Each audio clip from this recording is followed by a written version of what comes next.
Assalamualaikum warahmatullahi wabarakatuh. Kali ini saya Idris Wada dengan NIM 228319028 dari jurusan Pendidikan Vokasional Teknik Elektro Universitas Ageng Tirtayasa akan mempresentasikan tentang kesehatan dan keselamatan kerja mengenai prosedur penanganan kecelakaan kerja. Baik, langsung saja. Yang pertama, pentingnya manajemen keselamatan dan kesehatan kerja, yaitu terdapat beberapa alasan mengenai penerapan manajemen K3 pada suatu pekerjaan maupun perusahaan. Hal tersebut dapat kita tinjau dari aspek manusiawi, ekonomi, undang-undang, dan nama baik suatu institut. Berikut argumentasi mengenai pentingnya sistem manajemen K3. Yang pertama itu adalah alasan manusiawi, yaitu membiarkan terjadinya kecelakaan kerja tanpa berusaha melakukan suatu atau perbaiki keadaan, merupakan suatu tindakan yang tidak manusiawi. Hal ini dikarenakan kecelakaan yang terjadi tidak hanya menimbulkan penderita baik korbannya, misal kematian, cacat atau luka berat, dan luka ringan, melainkan juga penderita baik keluarganya dan merugikan suatu elemen organisasi. Apabila pekerjaan tersebut pada suatu lembaga organisasi, oleh karena itu pengusaha atau institut harus mempunyai kewajiban untuk melindungi pekerja atau rekan kerjanya dengan cara menyediakan lapangan kerja yang aman. Yang kedua yaitu adalah alasan ekonomi, yaitu setiap kecelakaan kerja yang terjadi akan menimbulkan kerugian ekonomi, seperti kerusakan mesin, peralatan, bahan bangunan, biaya pengobatan, dan biaya santunan kecelakaan. Oleh karena itu, dengan melakukan langkah-langkah pencegahan kecelakaan, maka selain dapat mencegah terjadinya cedera pada pekerja, kontraktor juga dapat menghemat biaya yang akan dikeluarkan. Yang ketiga yaitu adalah alasan undang-undang dan peraturan, yaitu undang-undang dan peraturan dikeluarkan oleh pemerintah atau suatu organisasi bidang keselamatan kerja dan dengan pertimbangan bahwa masih banyak kecelakaan yang terjadi. Makin meningkatnya pembangunan dengan menggunakan teknologi modern, sedangkan kesadaran menggunakan keselamatan kerja sendiri yang kurang diperhatikan. Dapat dicontohkan pekerja konstruksi merupakan kompleksitasi kerja yang dapat merupakan sumber terjadinya kecelakaan kerja dan pentingnya arti tenaga kerja di bidang konstruksi. Yang keempat yaitu nama baik institusi, yaitu suatu perusahaan yang mempunyai reputasi yang baik dapat mempengaruhi kemampuannya dalam bersaing dengan perusahaan lain. Reputasi atau citra perusahaan juga merupakan sumber daya penting, terutama bagi industri jasa, termasuk jasa konstruksi karena berhubungan dengan kepercayaan dari pemberi tugas atau pemilik proyek. Prestasi keselamatan kerja perusahaan mendukung reputasi perusahaan itu, sehingga dapat dikatakan bahwa presentasi keselamatan kerja yang baik akan memberikan keuntungan kepada perusahaan secara tidak langsung. Nah, berikutnya itu yang kedua adalah pertolongan pertama pada kecelakaan kerja. Merupakan suatu tindakan atau penanganan awal yang dilakukan dalam suatu insiden ataupun penyakit. Perawatan pertama biasanya dilakukan oleh orang yang bukan ahlinya, melainkan oleh orang yang berada di dekat kejadian tersebut. Sambil menunggu dari pihak yang lebih ahli, dapat dikatakan pertolongan pertama ini adalah perawatan pertama kepada orang yang mendapat kecelakaan atau sakit yang tiba-tiba datang sebelum mendapatkan pertolongan dari medis. Jadi pertolongan pertama ini merupakan pertolongan yang diberikan terhadap korban dengan tujuan mencegah keadaan agar tidak menjadi lebih buruk dari sebelumnya, sampai si korban mendapatkan pertolongan atau perawatan dari tenaga medis resmi, sehingga pertolongan pertama ini hanya tindakan pencegahan dan penanganan secara sementara, bukan tindakan pengobatan yang sesungguhnya. Itu suatu diagnosa penyakit agar si penderita sembuh dari penyakit yang dialami, dan pertolongan ini harus dilakukan secara cepat dan tepat. Sebab apabila dalam penanganan salah, maka akan mengakibatkan fatal dan berakibat pada cacat tubuh bahkan kematian. Yang berikutnya, yang ketiga itu adalah dasar pertolongan pertama yang dibagi menjadi dua. Satu, prinsip-prinsip dasar dalam menangani suatu keadaan darurat, yang dimana satu, pastikan Anda bukan menjadi korban berikutnya. Kan seringkali lengah atau kurang berpikir panjang bila kita menjumpai suatu kecelakaan. Sebelum kita menolong korban, periksalah terlebih dahulu apakah tempat tersebut sudah aman atau masih dalam bahaya. Yang kedua, pakailah metode atau cara pertolongan yang tepat, mudah dan efisien. Hindarkan sikap sok pahlawannya. Pergunakanlah sumber daya yang ada, baik alat, manusia, maupun sarana pendukung lainnya. Bila Anda bekerja dalam tim, buatlah perencanaan yang matang dan mudah dipahami oleh seluruh anggota. Yang ketiga itu, biasakan membuat catatan tentang usaha-usaha pertolongan yang telah dilakukan, yaitu adalah identitas korban, tempat dan waktu kejadiannya. Catatan ini berguna bila penderita mendapat rujukan atau pertolongan tambahan oleh pihak lain. Yang keduanya ini yaitu tentang sistem pertolongan pertama secara umum. Urutan pertolongan pertama pada korban kecelakaan yaitu adalah 1. Jangan panik.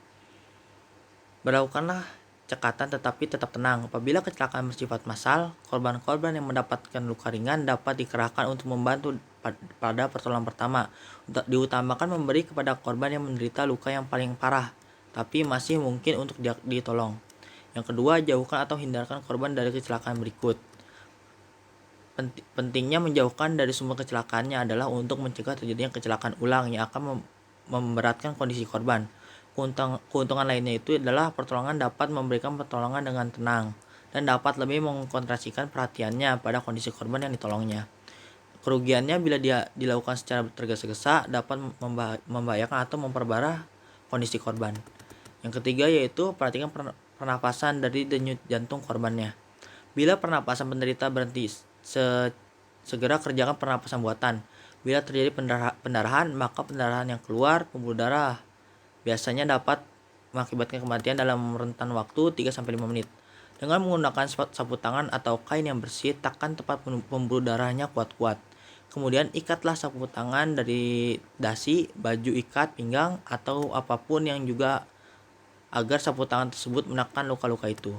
Kalau lokasinya luka memungkinkan, letakkanlah bagian pendarahan lebih tinggi dari bagian tubuh. Yang keempat, perhatikan tanda-tanda shock. Korban-korban ditelentangkan dengan bagian kepala lebih rendah dari letak anggota tubuh yang lain. Apabila korban muntah-muntah dalam keadaan setengah sadar, bandingkanlah telungkup dengan letak kepala lebih rendah dari bagian tubuh yang lainnya. Cara ini juga dilakukan untuk korban-korban yang dikhawatirkan akan terdesak muntah darah atau air dalam paru-paru. Apabila penderita mengalami cedera di dada dan menderita sesak napas, tapi masih sadar, letakkanlah dalam posisi setengah duduk. Yang kelima, jangan memindahkan korban secara terburu-buru, karena korban tidak boleh dipindahkan dari tempatnya sebelum dapat dipastikan jenis dan keparahan cedera yang dialaminya, kecuali tempat kecelakaannya tidak memungkinkan bagi korban untuk membiarkan dalam kondisi tersebut. Apabila korban hendak diangkat terlebih dahulu, pendarahannya harus dihentikan, serta tulang-tulang yang patah harus dibidai. Dalam mengusungkan korban, usahakanlah supaya kepala korban tetap terlindung dan perhatikan jangan sampai saluran pernapasan tersebut tersumbat oleh kotoran atau muntahan. Oke, yang terakhir yaitu adalah jangan memindahkan korban secara terburu-buru. Kenapa? Karena alasan yang menjadi dasar dilakukannya analisa dan pelaporan menyebabkan terjadinya kejadian kecelakaan adalah agar dapat diidentifikasi dan dapat dilakukan tindakan perbaikan yang memadai untuk mencegah agar tidak terulangnya kembali kejadian kecelakaan. Nah, sehingga dapat melindungi pekerja dan lingkungannya. Analisa root cause atau akar penyebabnya dan proses pelaporan dari suatu kejadian mencakup 5 tahapan. Yang pertama itu adalah tahap pengumpulan data, yaitu tahap pengumpulan data merupakan tahap yang penting untuk memulai analisis akar penyebab suatu kejadian. Pengumpulan data dilakukan setelah kejadian ini terjadi untuk memastikan agar tidak ada data yang hilang, sehingga data yang didapat masih murni, belum ada rekayasa. Dan kita dapat lebih mudah melakukan analisis mengenai apa yang akan terjadi. Nah, tanpa mengorbankan keselamatan atau pemulihan, data harus dikumpulkan bahkan selama kejadian kecelakaan. Informasi yang dikumpulkan yaitu meliputi kondisi sebelumnya, selama dan setelah kejadian, personil yang terlibat atau termasuk tindakan yang diambil, faktor-faktor lingkungan, serta informasi lainnya yang berkaitan dengan kejadian kecelakaan. Yang kedua itu adalah tahap penilaian, yang dimana diantaranya itu adalah identifikasi masalah, penentuan pentingnya masalah, identifikasi penyebab, kondisi dan tindakan sebelum, dalam, dan selama kejadian. Identifikasi alasan mengapa penyebab kejadian dan menganalisis akar penyebabnya. Yang ketiga yaitu tahap tindakan korektif, yaitu untuk mengurangi penyebab kemungkinan kejadian dan mengingat kehandalan sistem keselamatan dan keamanan. Perencanaan tindakan korektif harus berdasarkan hasil analisis yang telah dilakukan sebelumnya, dengan mempertimbangkan 3 faktor utama penyebab kecelakaan.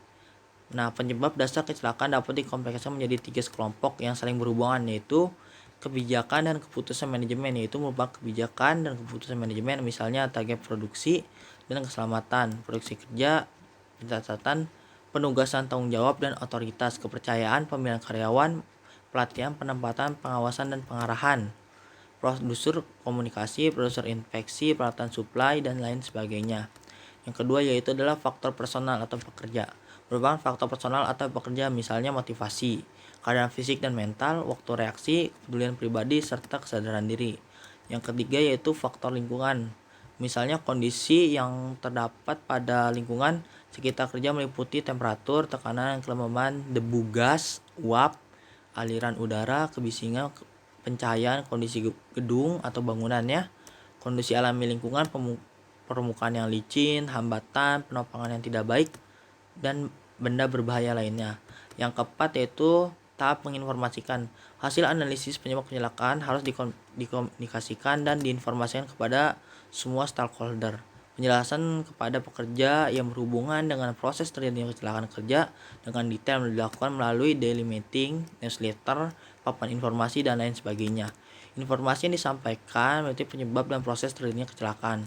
Tindakan korektif yang akan dilakukan dan penekanan terhadap keterlibatan dalam rangka mencegah terjadinya kecelakaan serupa. Yang terakhir yaitu tahap tindakan lanjut. Nah, tindak lanjut ini merupakan tahapan untuk menentukan apakah tindakan perbaikan telah efektif. Dalam memecahkan masalah, kebajikan efektivitas sangat penting untuk memastikan bahwa tindakan perbaikan yang telah ditetapkan dapat mencegah kejadian agar tidak terulang kembali. Bagian itulah sekian, terima kasih yang dapat saya ungkapkan dan presentasikan pada kesempatan kali ini. Kurang lebihnya mohon maaf. Wabillahi taufiq wal hidayah. Wassalamualaikum warahmatullahi wabarakatuh.